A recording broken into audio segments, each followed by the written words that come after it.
So traditionally when people think of recruiters, they think of headhunters. A headhunter is very much demand focused. So he's getting what they call a requisition. So a construction company is saying, hey, we need a project manager.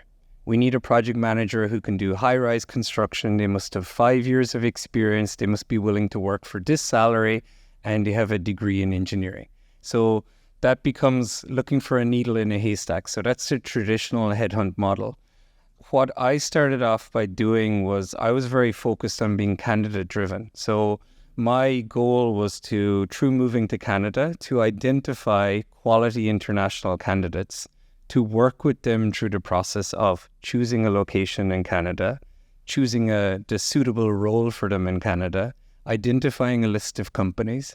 Then I would present them to the companies, and then invariably they would chat with a few companies, and there would be a few companies interested. So the timeline could vary hugely depending on how soon they're arriving. But if they're like, one of the things I do complain about in general is recruitment's so slow here. We talk about having a labor shortage in Canada, but the one thing we haven't innovated on is recruitment. It's so slow. And why is it slow?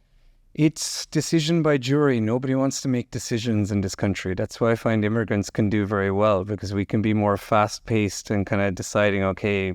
Sorry, who cannot make decisions? Like hiring managers. Companies. Hiring managers. So the hiring process is slow. Okay. Yeah, I'm not sure if you experienced this, but most immigrants have experienced a never-ending recruitment process where they meet a company 3 or 4 times, and then someone says, oh, we're not too sure. Can we check back with you in a week? Or we'll follow up in a month. And it's like they seem to be very unsure of themselves when making decisions. And it's like, a hiring manager is paid to make a decision. So it's like hiring the first time every time, if you get what I mean. It's like, it's okay if it's a new role for the company, but sometimes you're like, you hire this role every week. You should know when it's a good time. So one of the things I would love to see, it would really help newcomers, is companies being more open about what the process is, or outlining what the process is, right? I've never had a company... Before you hire, knowing how many stages... Exactly. Oh. I've never ever had a company plan a second interview before the first. Because like, obviously you schedule the first interview, but if I was interested in hiring you today, Elton, I would say, let's have coffee today, and then I would schedule, if my calendar is busy, I would schedule my calendar to make time for meeting you a second time, right? But it's always just, let's meet him, let's give it a day or two because everyone's busy. We need to have a chat about what we think of the person.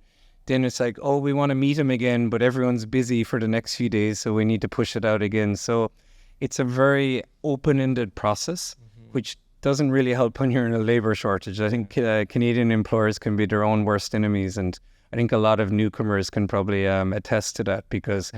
we get into processes, Canadian employers get into processes, and they don't know what the end is or what the deadline is or what the outcome is. And invariably it goes, okay, let's pass the buck. Let's have them chat with the CEO, or let's have them have a chat with this, or let's give ourselves more time, right? So I wish for me it was much quicker. The process for hiring people would be very quick if it was up to me, but it typically goes with the client in particular, right? How strong the need is. And I suppose how strong the candidate is, right?